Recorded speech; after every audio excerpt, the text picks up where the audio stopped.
Sallallahu ala Muhammad Sallallahu alaihi wasallam.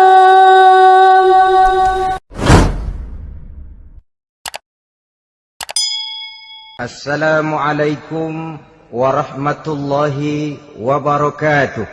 Waalaikumsalam warahmatullahi wabarakatuh. Bismillahirrahmanirrahim. Alhamdulillahi rabbil alamin. Wassalatu wassalamu ala ashrafil anbiya'i wal mursalin Sayyidina wa maulana Muhammadin wa ala alihi wa ashabihil mujahidin at-tahirin, amma ba'du.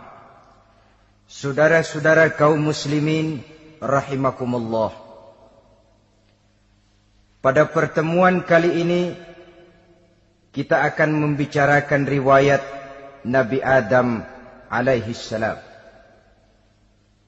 Nabi Adam diciptakan oleh Allah dari tanah dan merupakan manusia pertama serta bapa dari seluruh umat manusia. Pada saat Allah hendak menciptakan Nabi Adam, Allah berkata kepada malaikat, "Inni ja'ilun fil ardi khalifah." Aku akan menjadikan seorang khalifah di permukaan bumi. Malaikat dengan nada sedikit protes berkata, "Ataj'alu fiha may yufsidu fiha wa yasfiku ad-dima wa nahnu nusabbihu bihamdik wa nuqaddisu lak." Tuhan, apa perlunya engkau ciptakan seorang khalifah di permukaan bumi? Kelak kalau mereka berkembang biak, kerjanya hanya akan melakukan kerusakan, menumpahkan darah, saling bermusuhan satu sama lain. Sedangkan kami, kata malaikat, sudah cukup bertasbih memuji kebesaranmu. Allah kemudian menjawab, "Inni a'lamu ma la ta'lamun." Aku lebih tahu tentang apa yang kalian semua tidak mengetahuinya. Setelah diciptakan Nabi Adam daripada tanah, ditiupkan roh, maka Allah kemudian mengajarkan kepada Nabi Adam berbagai macam ilmu pengetahuan. Wa 'allama Adam al-asma'a kullaha. Kemudian Allah mengajarkan Nabi Adam nama-nama segala sesuatu. Nama merupakan simbol daripada ilmu pengetahuan. Nabi Adam akan dijadikan khalifah di permukaan bumi. Maka dibekali oleh Allah Subhanahu wa taala al-asma'a kullaha, nama-nama segala sesuatu.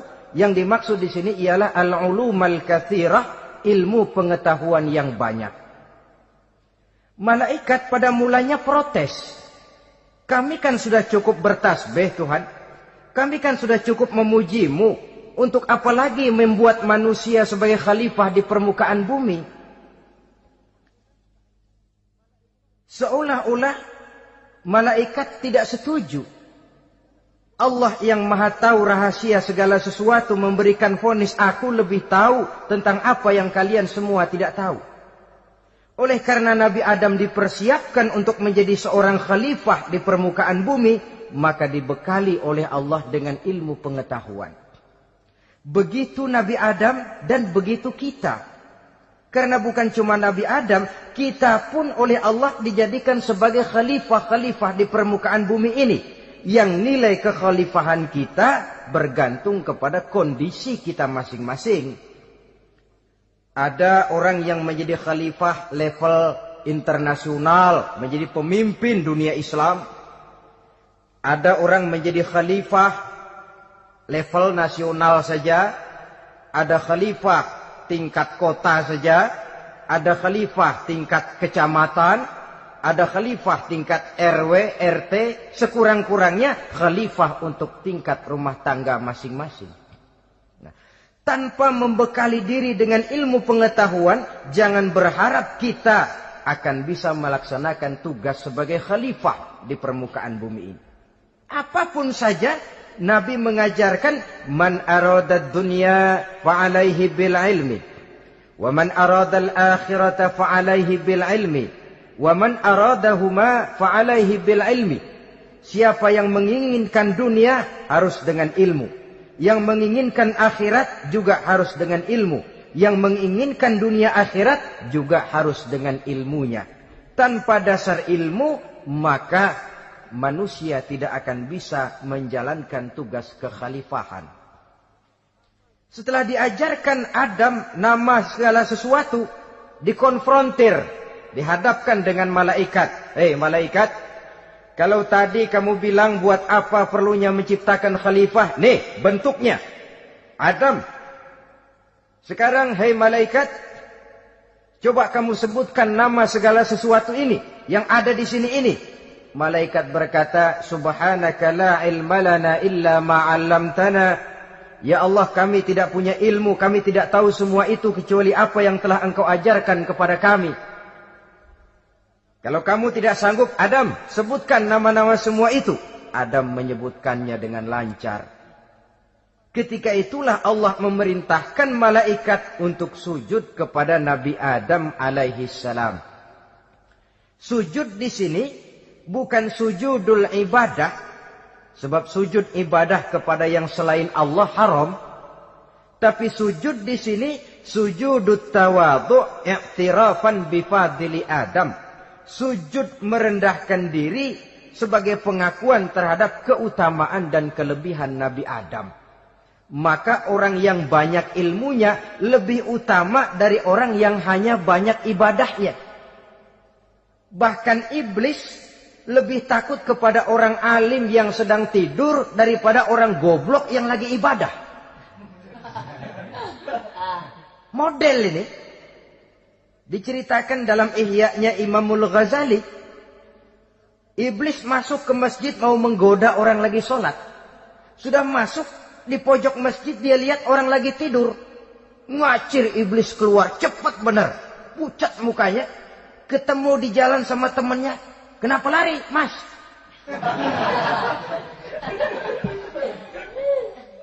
Kata temannya, saya mau goda orang sholat. Lalu tiba-tiba di pojok masjid saya lihat ada orang lagi tidur. Saya takut betul sama itu orang. Lari saya keluar. Loh, sama yang sembahyang sampean nggak takut, kok sama yang tidur takut bagaimana? Yang tidur itu orang alim. Yang lagi sembahyang itu orang goblok. Oh, godain orang goblok, saya colek juga dia lupa sembahyangnya.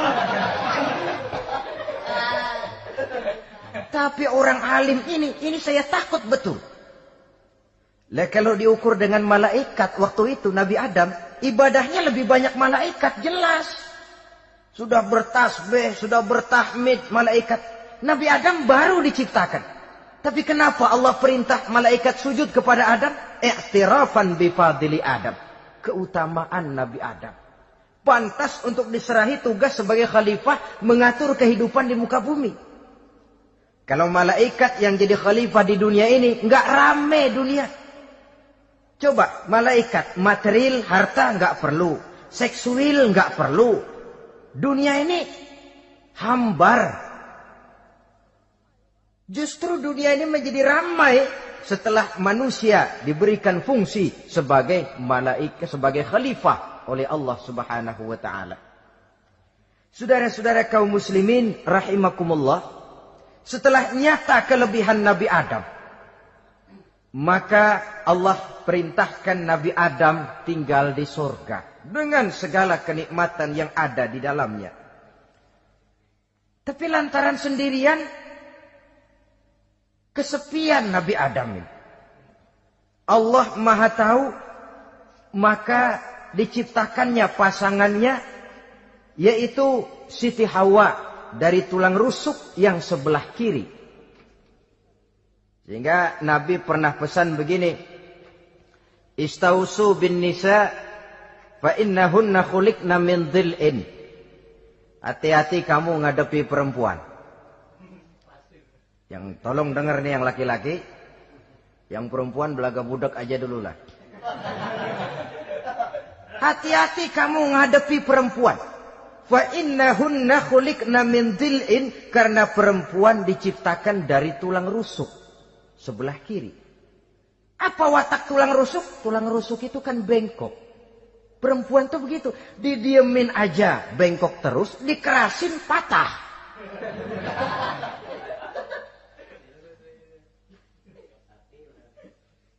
Saudara-saudara, di sini kita ambil satu hikmah bahwa ternyata yang bikin hidup terasa enak karena di sekitar kita banyak orang lain. Bodoh manusia kalau dia merasa bisa hidup sendirian. Tinggal di tengah kampung tapi gayanya gaya orang tidak mau kenal dan tidak mau tahu sama tetangga. Jangankan di dunia, di sorga saja Nabi Adam karena sendiri, kesepian. Apa saudara mau tinggal di Jakarta? Apa saja di Jakarta, sudahlah milik saudara. Hotel Indonesia dikasih saudara, Hotel Borobudur punya saudara, Monas buntel bawa pulang. Semanggi ambil, tapi di Jakarta saudara tinggal sendirian. Kira-kira enak nggak? Ternyata yang bikin hidup terasa nikmat karena di sekitar kita banyak orang lain. Begitulah Allah ciptakan Siti Hawa. Setelah diciptakan Siti Hawa, natur manusiawi. Nabi Adam mau main pegang aja. Kata Allah, hai Adam, jangan kau sentuh sebelum kau bayar maharnya. Maharnya apa ya Allah? Maharnya an tusalli ala Muhammadin sallallahu alaihi wasallam. Maharnya kau bersolawat kepada Nabi Muhammad. Manusianya belum lagi diciptakan tapi namanya sudah ada. Nurnya sudah ada. Bahkan dijadikan mas kawin antara Adam dengan Hawa. Karena itu dalam Islam sebenarnya urusan kawin itu bukan yang sulit. Maka jangan dipersulit. Tapi juga jangan digampang-gampangin.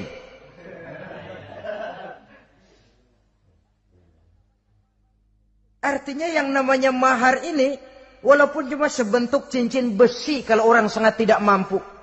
Bahkan dengan mengajarkan Fatihah saja sah sudah.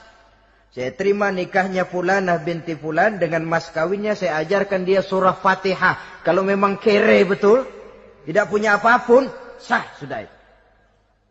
Agama ini mudah, karena itu jangan dipersulit, tapi juga jangan digampang-gampangin. Setelah itu Allah memerintahkan, ya Adam uskun anta wa zawjukal jannah. Hai Adam, kau dan istrimu tinggallah dalam sorga.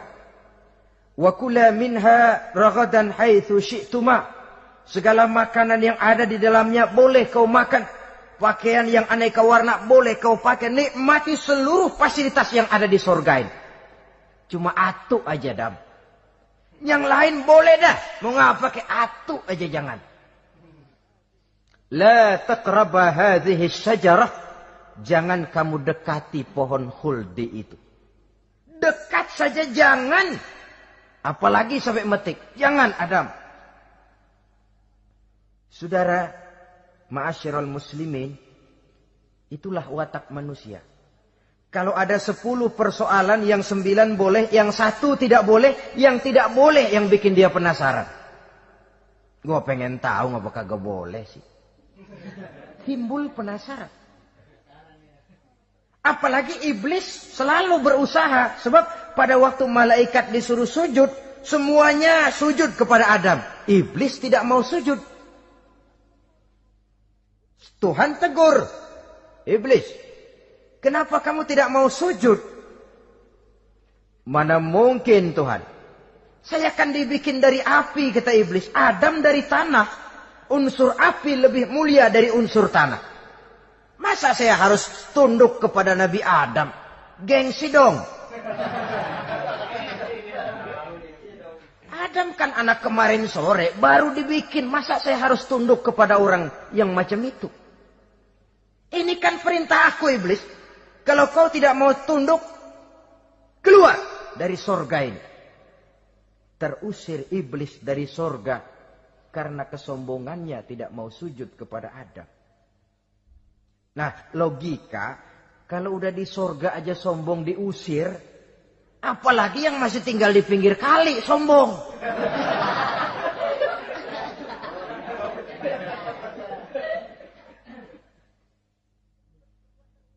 Tapi sejak peristiwa terusirnya itu, iblis bikin proklamasi.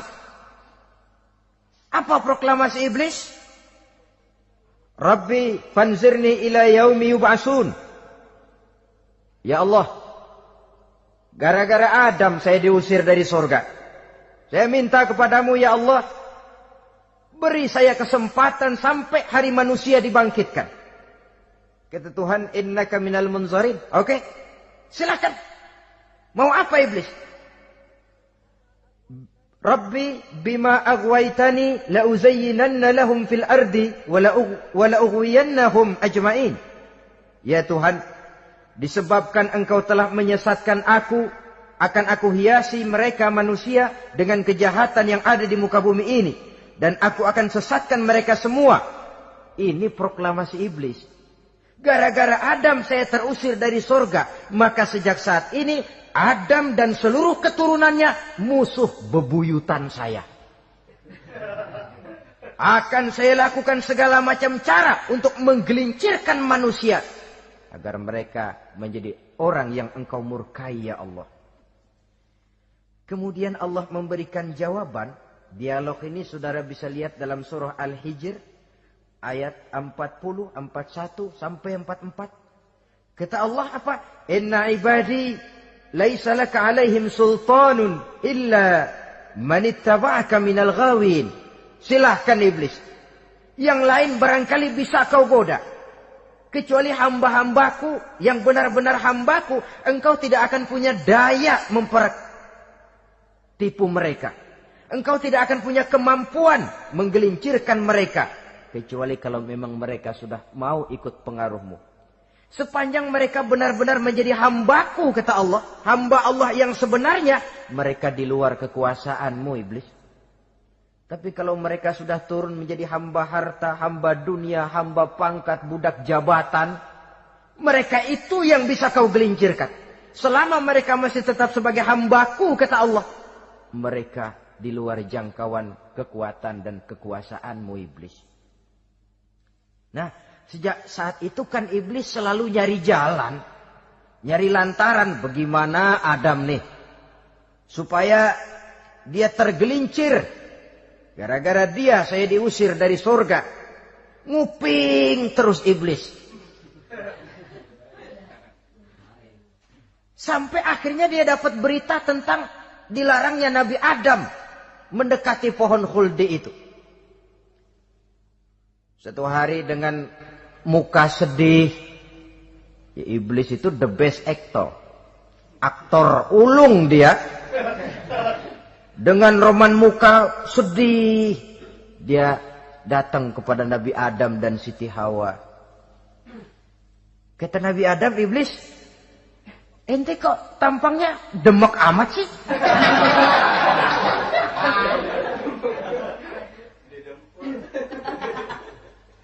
Kenapa begitu sedih?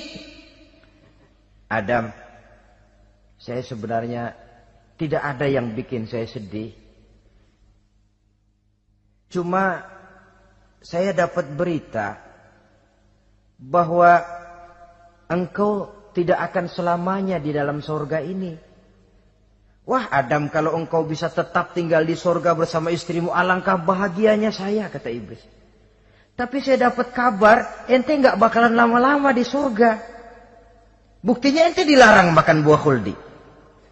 Khuldun artinya kekal. Kalau kau makan buah itu, kau akan kekal di surga Adam. Tuhan nggak pengen, makanya dilarang. Wa qasamahuma inni lakuma laminan nasihin. Untuk memperkuat omongannya, sumpah si iblis.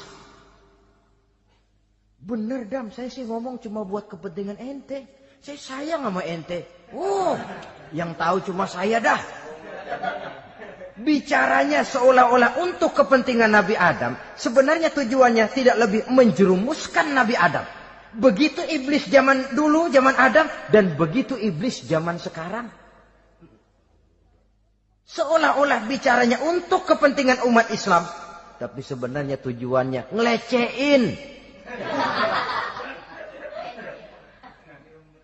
Memperdayakan umat Islam. Dia bilang kepada Adam, saya sih cuma ngasih saran Adam, kalau ente pengen selamanya di surga, petik aja tuh buah. Pokoknya beres dah. Itu si Tuhan ngelarang, ya bohongin doang lo. Supaya kau dan istrimu tidak lama-lama di surga, maka dilarangnya kau memakan buah khuldi itu. Udah, embat aja. Saudara-saudara, tipu daya iblis ini bisa kita baca dalam surah Al-A'raf ayat 20 sampai ayat 22. Nabi Adam tergoda, ditambah oleh bujuk rayu Siti Hawa. Nabi Adam yang setengah hati itu akhirnya terpancing betul. Sebab itu perempuan, walaupun peranannya tidak begitu kelihatan, tapi memang sangat menentukan. Tidak ada seorang suami bisa sukses jadi apapun dia tanpa peran serta istrinya. Karena itu sebagai muslim, kita punya teman hidup dan kita punya lawan hidup. Siapa teman hidup kita? Dalam arti sempit, teman hidup kita istri. Kalau dia istri tentu suami yang taat kepada Allah dan Rasulnya. Dalam arti luas, teman hidup kita ialah setiap muslim. Setiap orang yang pandangan hidupnya sama dengan kita. Itu teman hidup. Lalu lawan hidup kita siapa? Lawan hidup kita secara mutlak iblis dalam segala bentuknya. Iblis yang berbentuk halus, ini ngusirnya rada lebih gampang. Konon ya, iblis setan itu kalau dengar orang azan kan lari. Takut dia, dibacakan bismillah, minggir. Yang sulit diusir ini iblis yang berbentuk manusia. Diazanin nyengir.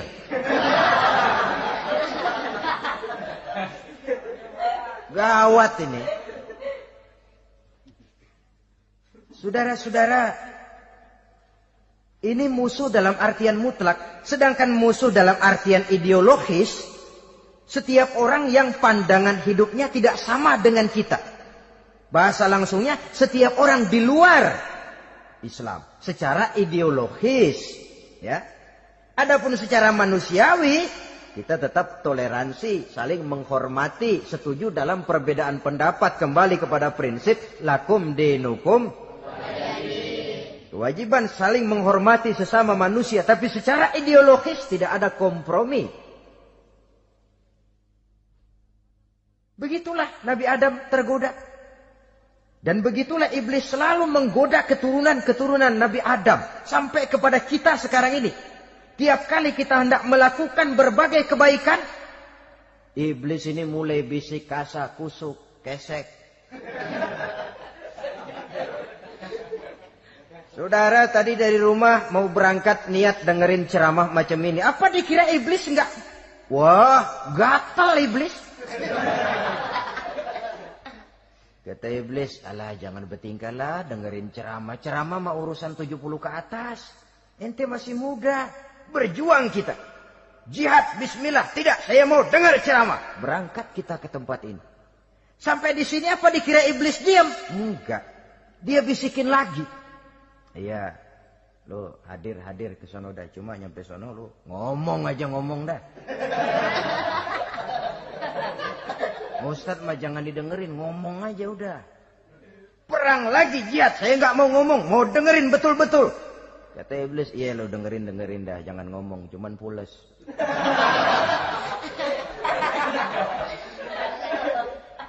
Segala macam cara dilakukan oleh iblis untuk menggelincirkan manusia. Ketika Nabi Adam mengambil buah khuldi itu, datanglah murka Allah. Adam, seolah-olah kalau bahasa kita, kelewatan kamu Adam. Dari belum ada aku ciptakan kau. Barangkali kau merasa kesepian, aku ciptakan Hawa. Aku tinggikan derajatmu dari malaikat sampai malaikat sujud kepadamu. Aku perintahkan kau tinggal di surga dengan seluruh fasilitas yang ada di dalamnya. Cuma satu yang aku minta. Jangan dekati pohon khuldi. Engkau tidak sanggup Adam. Keluar dari surga ini. Terusir Nabi Adam dan Siti Hawa dari surga. Turun ke dunia ini. Turun terpisah lagi. Ya Allah. Orang itu kalau biasa susah, ketemu susah sih menglalap namanya. Makanannya.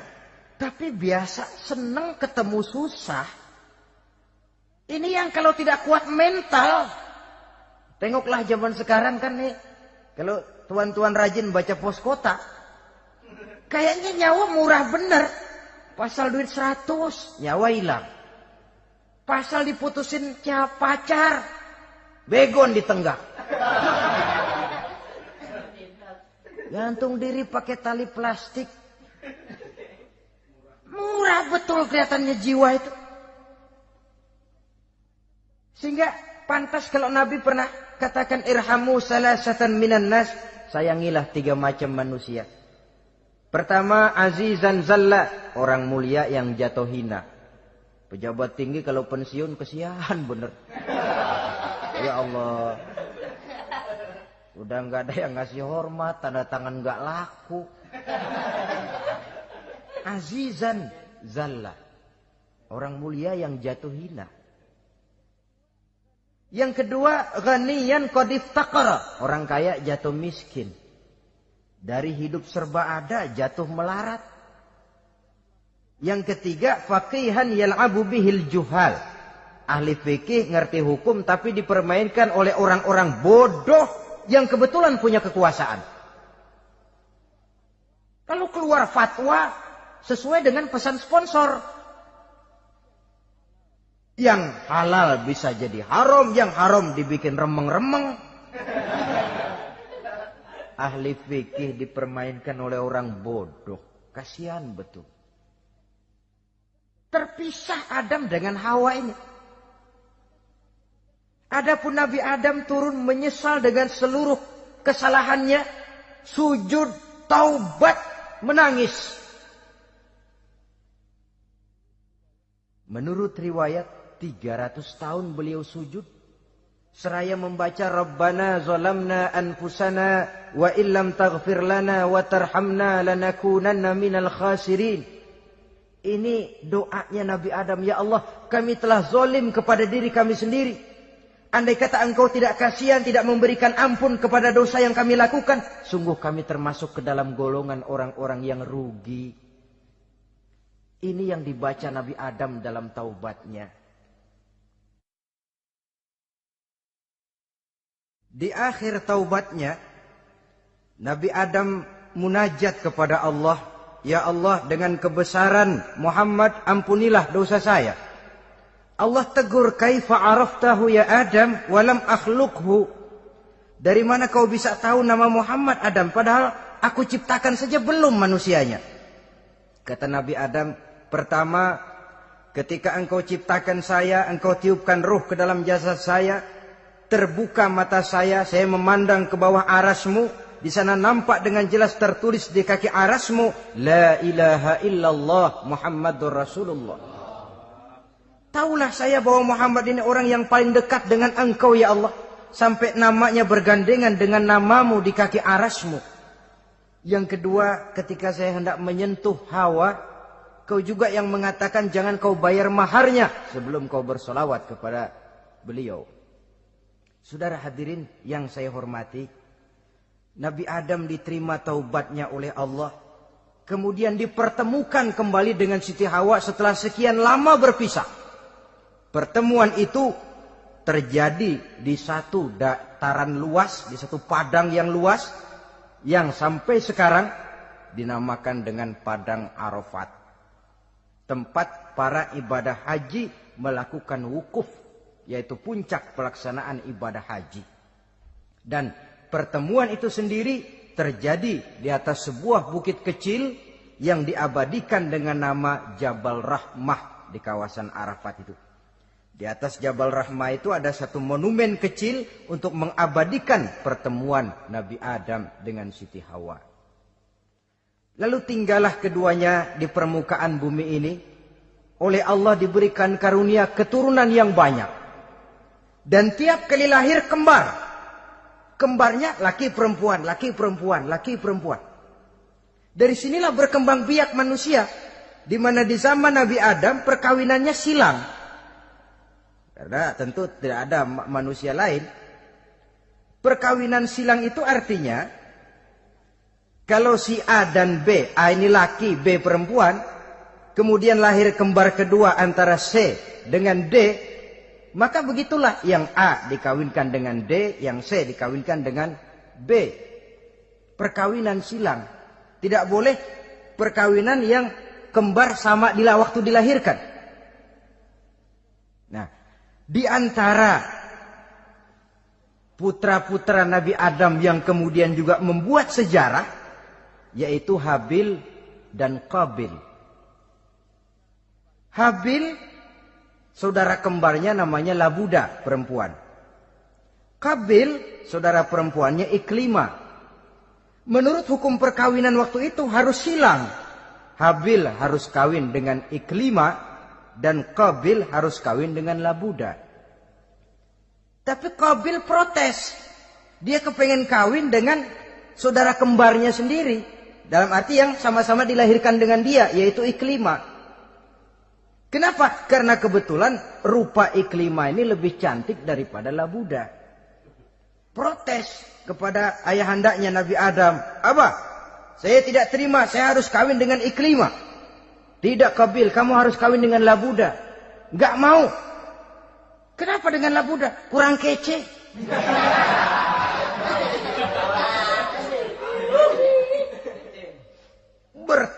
Bertengkar, Nabi Adam tidak berhasil menyelesaikan.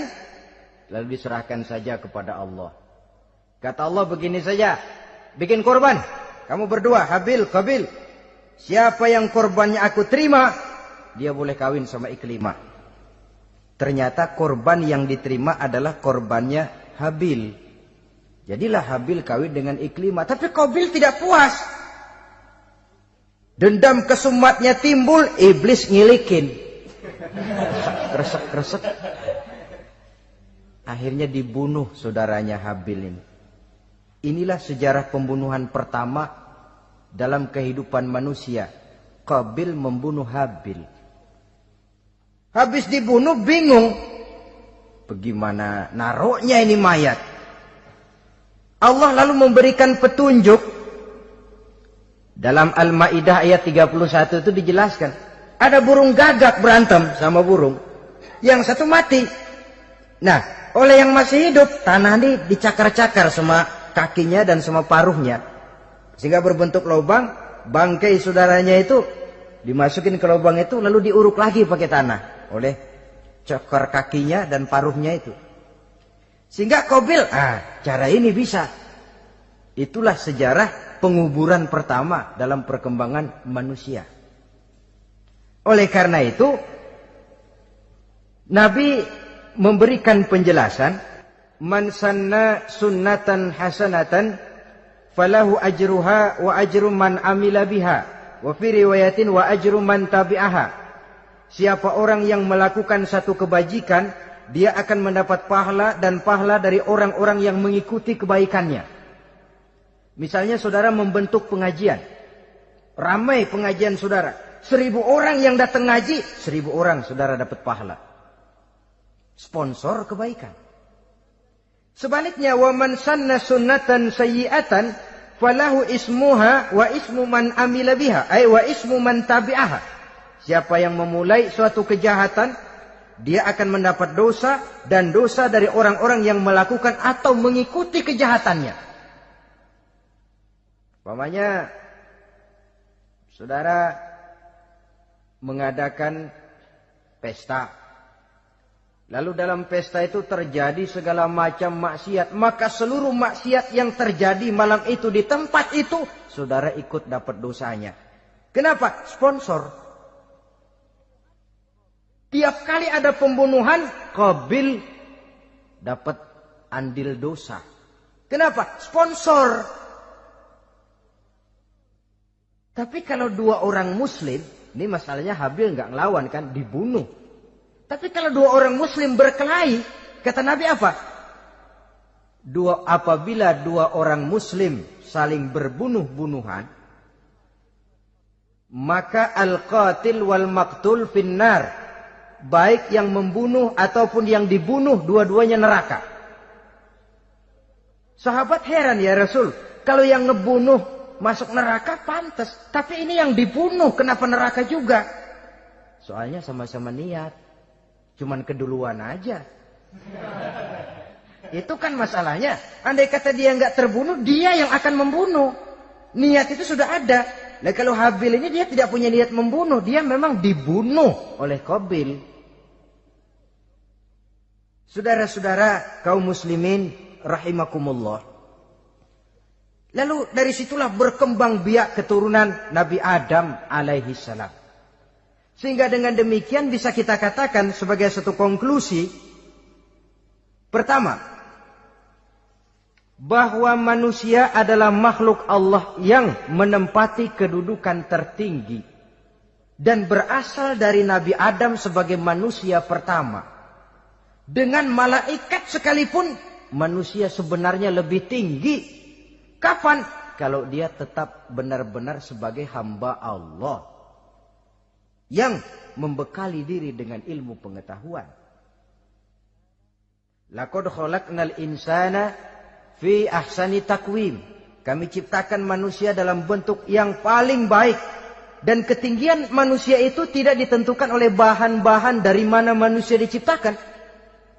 Tapi ditentukan oleh adanya roh yang ditiupkan ke dalam jasadnya. Dan kemampuan yang ditimbulkan oleh nilai-nilai rohaniah tadi. Kalau secara biologis kita ini semua bahannya sama. Dari saripati mak tanah yang menghasilkan buah yang dimakan oleh mak bapak kita. Membentuk hormon, menghasilkan sperma. Terjadi kerjasama yang baik antara ibu dan bapak.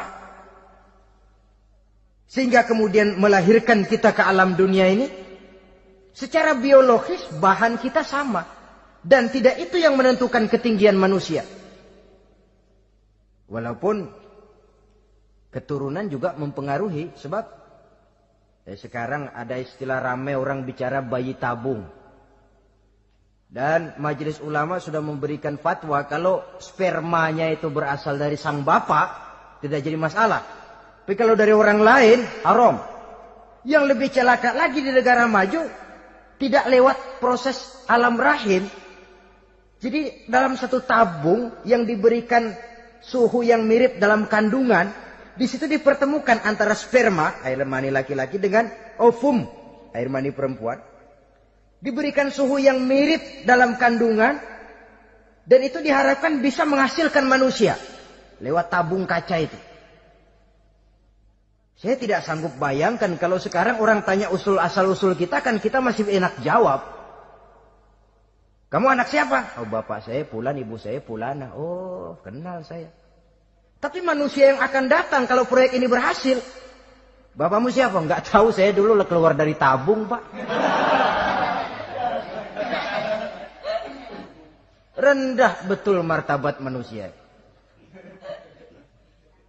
Sama saja dengan ada perempuan pernah protes, Pak, Islam itu enggak adil katanya. Kenapa? Masa dalam Islam laki-laki boleh kawin lebih dari satu, tapi perempuan enggak boleh kawin lebih dari satu. Supaya sama-sama adil, boleh dong perempuan punya laki lebih dari satu. Saya bilang, justru disitulah Islam itu hendak menjaga martabat manusia. Kalau seorang suami punya istri empat-empatnya lalu hamil, bapaknya jelas.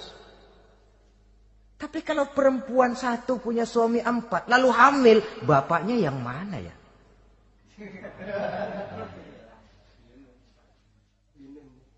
Rendah martabat manusia. Ketika si bayi lahir, ibunya lihat, ini jidatnya kayak si A ini. Sudah ini anakmu saja nih, jidatnya jidat kamu. Kata, antar dulu jidat saya, tapi kuping B ini nggak mau saya. Terkatung-katung si anak tanpa tahu kemana dia mesti manggil bapak. Ibu daftarin anak ke sekolah, Pak Guru tanya lagi, ini bin siapa Bu? Bingung lah, udah tulis Bu bin rame-rame. Assalamualaikum warahmatullahi wabarakatuh. Waalaikumsalam warahmatullahi wabarakatuh. Bismillahirrahmanirrahim. Alhamdulillahi rabbil alamin. Wassalatu wassalamu ala ashrafil anbiya'i wal mursalin. Sayyidina wa maulana Muhammadin wa ala alihi wa ashabihil mujahidin at-tahirin, amma ba'du. Saudara-saudara kaum muslimin rahimakumullah. Pada pertemuan kali ini kita akan membicarakan riwayat Nabi Adam alaihi salam. Nabi Adam diciptakan oleh Allah dari tanah dan merupakan manusia pertama serta bapa dari seluruh umat manusia. Pada saat Allah hendak menciptakan Nabi Adam, Allah berkata kepada malaikat, "Inni ja'ilun fil ardi khalifah." Aku akan menjadikan seorang khalifah di permukaan bumi. Malaikat dengan nada sedikit protes berkata, "Ataj'alu fiha may yufsidu fiha wa yasfiku ad-dima wa nahnu nusabbihu bihamdik wa nuqaddisu lak." Tuhan, apa perlunya engkau ciptakan seorang khalifah di permukaan bumi? Kelak kalau mereka berkembang biak, kerjanya hanya akan melakukan kerusakan, menumpahkan darah, saling bermusuhan satu sama lain. Sedangkan kami, kata malaikat, sudah cukup bertasbih memuji kebesaranmu. Allah kemudian menjawab, "Inni a'lamu ma la ta'lamun." Aku lebih tahu tentang apa yang kalian semua tidak mengetahuinya. Setelah diciptakan Nabi Adam daripada tanah, ditiupkan roh, maka Allah kemudian mengajarkan kepada Nabi Adam berbagai macam ilmu pengetahuan. Wa 'allama Adam al-asma'a kullaha. Kemudian Allah mengajarkan Nabi Adam nama-nama segala sesuatu. Nama merupakan simbol daripada ilmu pengetahuan. Nabi Adam akan dijadikan khalifah di permukaan bumi. Maka dibekali oleh Allah Subhanahu wa taala al-asma'a kullaha, nama-nama segala sesuatu. Yang dimaksud di sini ialah al-ulumal katsirah, ilmu pengetahuan yang banyak. Malaikat pada mulanya protes. Kami kan sudah cukup bertasbih Tuhan. Kami kan sudah cukup memujimu. Untuk apa lagi membuat manusia sebagai khalifah di permukaan bumi? Seolah-olah malaikat tidak setuju. Allah yang maha tahu rahasia segala sesuatu memberikan vonis, aku lebih tahu tentang apa yang kalian semua tidak tahu. Oleh karena Nabi Adam dipersiapkan untuk menjadi seorang khalifah di permukaan bumi, maka dibekali oleh Allah dengan ilmu pengetahuan. Begitu Nabi Adam dan begitu kita. Karena bukan cuma Nabi Adam, kita pun oleh Allah dijadikan sebagai khalifah-khalifah di permukaan bumi ini. Yang nilai kekhalifahan kita bergantung kepada kondisi kita masing-masing. Ada orang yang menjadi khalifah level internasional, menjadi pemimpin dunia Islam. Ada orang menjadi khalifah level nasional saja. Ada khalifah tingkat kota saja. Ada khalifah tingkat kecamatan. Ada khalifah tingkat RW, RT. Sekurang-kurangnya khalifah untuk tingkat rumah tangga masing-masing. Tanpa membekali diri dengan ilmu pengetahuan, jangan berharap kita akan bisa melaksanakan tugas sebagai khalifah di permukaan bumi ini. Apapun saja, Nabi mengajarkan, man aradad dunya fa'alaihi bil ilmi, wa man aradal akhirata fa'alaihi bil ilmi, Wa man aradahuma fa'alaihi bil ilmi. Siapa yang menginginkan dunia harus dengan ilmu. Yang menginginkan akhirat juga harus dengan ilmu. Yang menginginkan dunia akhirat juga harus dengan ilmunya. Tanpa dasar ilmu, maka manusia tidak akan bisa menjalankan tugas kekhalifahan. Setelah diajarkan Adam nama segala sesuatu, dikonfrontir, dihadapkan dengan malaikat. Hei malaikat, kalau tadi kamu bilang buat apa perlunya menciptakan khalifah? Nih bentuknya. Adam. Sekarang hei malaikat, coba kamu sebutkan nama segala sesuatu ini yang ada di sini ini. Malaikat berkata, Subhanaka la ilma lana illa ma 'allamtana. Ya Allah, kami tidak punya ilmu, kami tidak tahu semua itu kecuali apa yang telah Engkau ajarkan kepada kami. Kalau kamu tidak sanggup, Adam, sebutkan nama-nama semua itu. Adam menyebutkannya dengan lancar. Ketika itulah Allah memerintahkan malaikat untuk sujud kepada Nabi Adam alaihi salam. Sujud di sini bukan sujudul ibadah. Sebab sujud ibadah kepada yang selain Allah haram. Tapi sujud di sini sujudut tawadhu' i'tirafan bifadili Adam. Sujud merendahkan diri sebagai pengakuan terhadap keutamaan dan kelebihan Nabi Adam. Maka orang yang banyak ilmunya lebih utama dari orang yang hanya banyak ibadahnya. Bahkan iblis lebih takut kepada orang alim yang sedang tidur daripada orang goblok yang lagi ibadah. Model ini diceritakan dalam Ihya-nya Imamul Ghazali. Iblis masuk ke masjid mau menggoda orang lagi sholat. Sudah masuk di pojok masjid, dia lihat orang lagi tidur. Ngacir iblis keluar, cepat benar. Pucat mukanya. Ketemu di jalan sama temannya. Kenapa lari, Mas?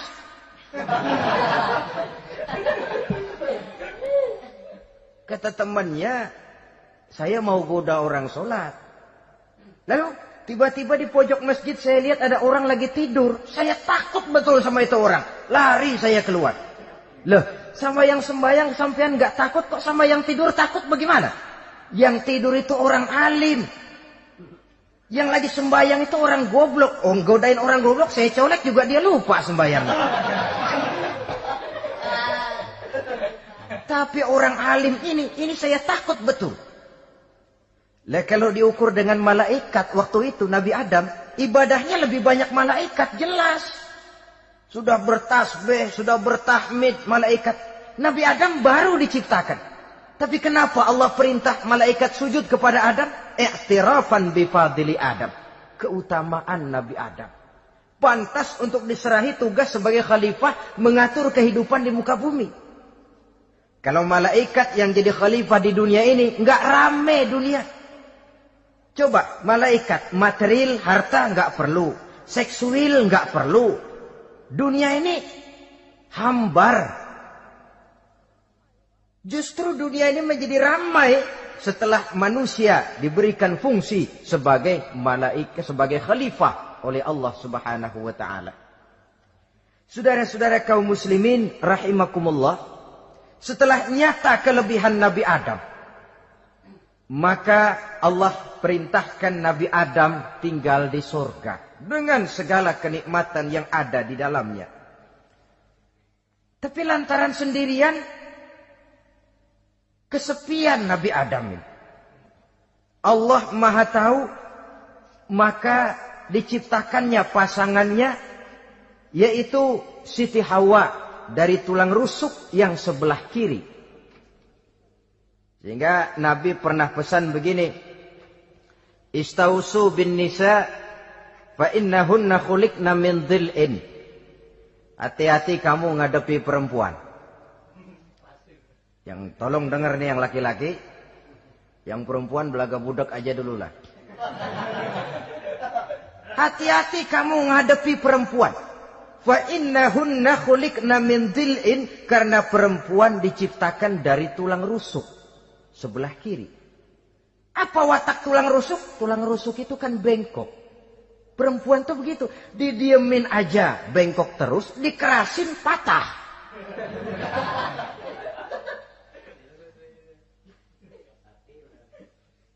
Saudara-saudara, di sini kita ambil satu hikmah bahwa ternyata yang bikin hidup terasa enak karena di sekitar kita banyak orang lain. Bodoh manusia kalau dia merasa bisa hidup sendirian. Tinggal di tengah kampung tapi gayanya gaya orang tidak mau kenal dan tidak mau tahu sama tetangga. Jangankan di dunia, di sorga saja Nabi Adam karena sendiri, kesepian. Apa saudara mau tinggal di Jakarta? Apa saja di Jakarta, sudahlah milik saudara. Hotel Indonesia dikasih saudara, Hotel Borobudur punya saudara, Monas buntel bawa pulang. Semanggi ambil, tapi di Jakarta saudara tinggal sendirian. Kira-kira enak nggak? Ternyata yang bikin hidup terasa nikmat karena di sekitar kita banyak orang lain. Begitulah Allah ciptakan Siti Hawa. Setelah diciptakan Siti Hawa, natur manusiawi. Nabi Adam mau main pegang aja. Kata Allah, hai Adam, jangan kau sentuh sebelum kau bayar maharnya. Maharnya apa ya Allah? Maharnya antusalliya ala Muhammadin sallallahu alaihi wasallam. Maharnya kau bersolawat kepada Nabi Muhammad. Manusianya belum lagi diciptakan tapi namanya sudah ada. Nurnya sudah ada. Bahkan dijadikan mas kawin antara Adam dengan Hawa. Karena itu dalam Islam sebenarnya urusan kawin itu bukan yang sulit. Maka jangan dipersulit. Tapi juga jangan digampang-gampangin.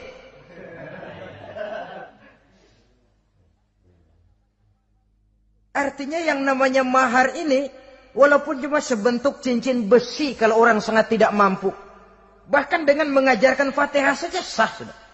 Saya terima nikahnya Fulanah binti Fulan, dengan mas kawinnya saya ajarkan dia surah Fatihah. Kalau memang kere betul, tidak punya apapun, sah sudah itu. Agama ini mudah, karena itu jangan dipersulit, tapi juga jangan digampang-gampangin. Setelah itu Allah memerintahkan, Ya Adam uskun anta wa zawjukal jannah. Hai Adam, kau dan istrimu tinggallah dalam surga. Wa kula minha ragadan haitsu syi'tuma. Segala makanan yang ada di dalamnya boleh kau makan. Pakaian yang aneka warna boleh kau pakai. Nikmati seluruh fasilitas yang ada di surga ini. Cuma atu aja Adam. Yang lain boleh dah. Mau ngapa pakai atu aja jangan. La taqraba hadhihi syajarah. Jangan kamu dekati pohon khuldi itu. Dekat saja jangan. Apalagi sampai metik. Jangan Adam. Saudara, ma'asyiral muslimin, itulah watak manusia.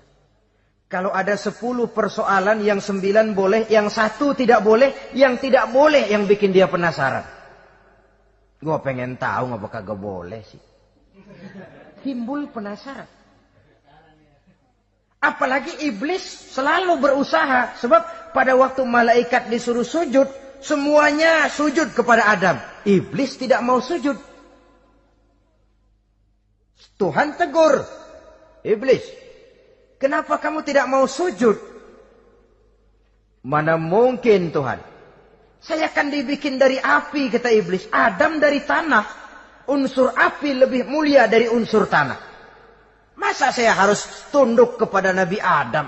Gengsi dong. Adam kan anak kemarin sore, baru dibikin. Masa saya harus tunduk kepada orang yang macam itu? Ini kan perintah aku iblis.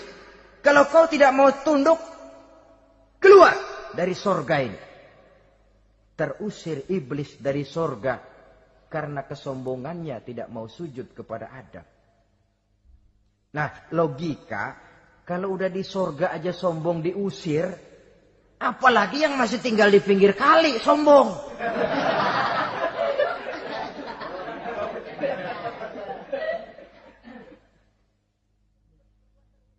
Tapi sejak peristiwa terusirnya itu, iblis bikin proklamasi. Apa proklamasi iblis? Rabbi fanzirni ila yaumi yub'asun. Ya Allah, gara-gara Adam saya diusir dari surga. Saya minta kepadamu ya Allah, beri saya kesempatan sampai hari manusia dibangkitkan. Kata Tuhan, innaka minal munzarin. Oke, silakan. Mau apa iblis? Rabbi bima aghwaytani la uzayyinanna lahum fil ardi wa la ughwiyannahum ajma'in. Ya Tuhan, disebabkan engkau telah menyesatkan aku, akan aku hiasi mereka manusia dengan kejahatan yang ada di muka bumi ini, dan aku akan sesatkan mereka semua. Ini proklamasi iblis. Gara-gara Adam saya terusir dari surga, maka sejak saat ini Adam dan seluruh keturunannya musuh bebuyutan saya. Akan saya lakukan segala macam cara untuk menggelincirkan manusia agar mereka menjadi orang yang engkau murkai ya Allah. Kemudian Allah memberikan jawaban. Dialog ini saudara bisa lihat dalam surah Al-Hijr ayat 40, 41 sampai 44. Kata Allah apa? Inna ibadi laisa laka alaihim sultanun illa man ittaba'aka minal ghawin. Silahkan iblis. Yang lain barangkali bisa kau goda. Kecuali hamba-hambaku yang benar-benar hambaku, engkau tidak akan punya daya mempertipu mereka. Engkau tidak akan punya kemampuan menggelincirkan mereka. Kecuali kalau memang mereka sudah mau ikut pengaruhmu. Sepanjang mereka benar-benar menjadi hambaku, kata Allah. Hamba Allah yang sebenarnya, mereka di luar kekuasaanmu iblis. Tapi kalau mereka sudah turun menjadi hamba harta, hamba dunia, hamba pangkat, budak jabatan, mereka itu yang bisa kau gelincirkan. Selama mereka masih tetap sebagai hambaku, kata Allah, mereka di luar jangkauan kekuatan dan kekuasaanmu iblis. Nah, sejak saat itu kan iblis selalu nyari jalan, nyari lantaran bagaimana Adam nih supaya dia tergelincir. Gara-gara dia saya diusir dari surga. Nguping terus iblis. Sampai akhirnya dia dapat berita tentang dilarangnya Nabi Adam mendekati pohon khuldi itu. Satu hari dengan muka sedih. Ya, iblis itu the best actor. Aktor ulung dia. Dengan roman muka sedih. Dia datang kepada Nabi Adam dan Siti Hawa. Kata Nabi Adam, iblis, ente kok tampangnya demek amat sih?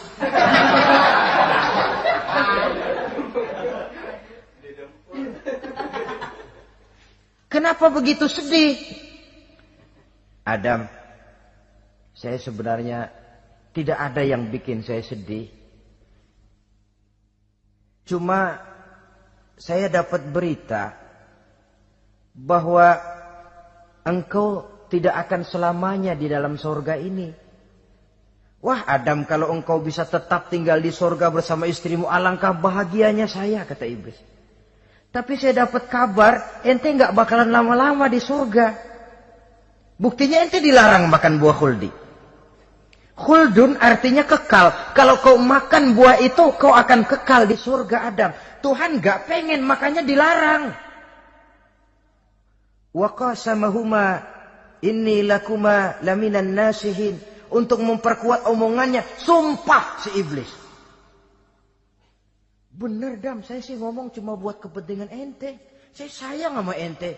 Oh, yang tahu cuma saya dah. Bicaranya seolah-olah untuk kepentingan Nabi Adam. Sebenarnya tujuannya tidak lebih menjerumuskan Nabi Adam. Begitu iblis zaman dulu, zaman Adam. Dan begitu iblis zaman sekarang. Seolah-olah bicaranya untuk kepentingan umat Islam. Tapi sebenarnya tujuannya ngelecehin. Memperdayakan umat Islam.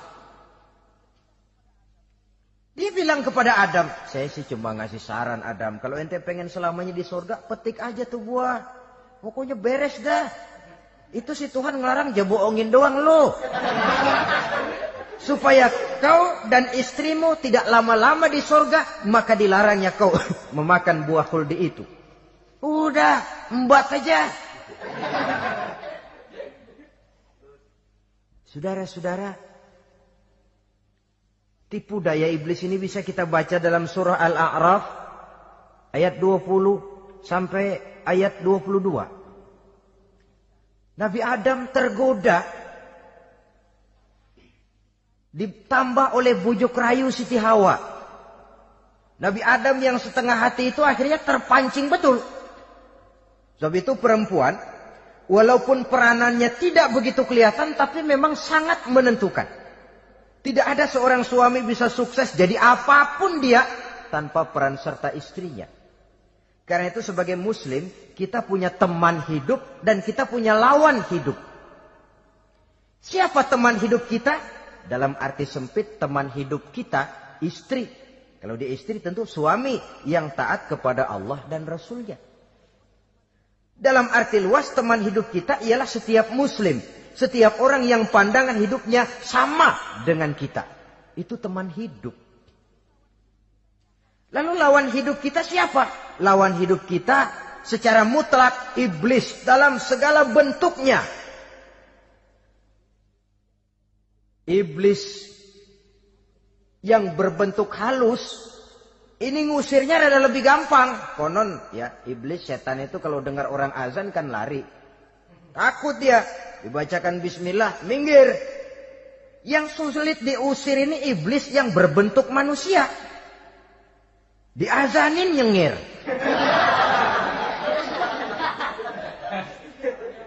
Gawat ini. Saudara-saudara, ini musuh dalam artian mutlak. Sedangkan musuh dalam artian ideologis, setiap orang yang pandangan hidupnya tidak sama dengan kita. Bahasa langsungnya, setiap orang di luar Islam secara ideologis, ya. Adapun secara manusiawi, kita tetap toleransi, saling menghormati, setuju dalam perbedaan pendapat, kembali kepada prinsip lakum dinukum. Kewajiban saling menghormati sesama manusia, tapi secara ideologis tidak ada kompromi. Begitulah Nabi Adam tergoda. Dan begitulah iblis selalu menggoda keturunan-keturunan Nabi Adam. Sampai kepada kita sekarang ini. Tiap kali kita hendak melakukan berbagai kebaikan, iblis ini mulai bisik kasa, kusuk, kesek. Saudara tadi dari rumah mau berangkat niat dengerin ceramah macam ini. Apa dikira iblis enggak? Wah, gatal iblis. Kata iblis, alah jangan bertingkah lah dengerin ceramah. Ceramah mah urusan 70 ke atas. Ente masih muda. Berjuang kita. Jihad, bismillah. Tidak, saya mau dengar ceramah. Berangkat kita ke tempat ini. Sampai di sini apa dikira iblis diam? Enggak. Dia bisikin lagi. Iya. Lo hadir ke sono dah. Cuma nyampe sono lo ngomong aja ngomong dah. Sallallahu ala Muhammad.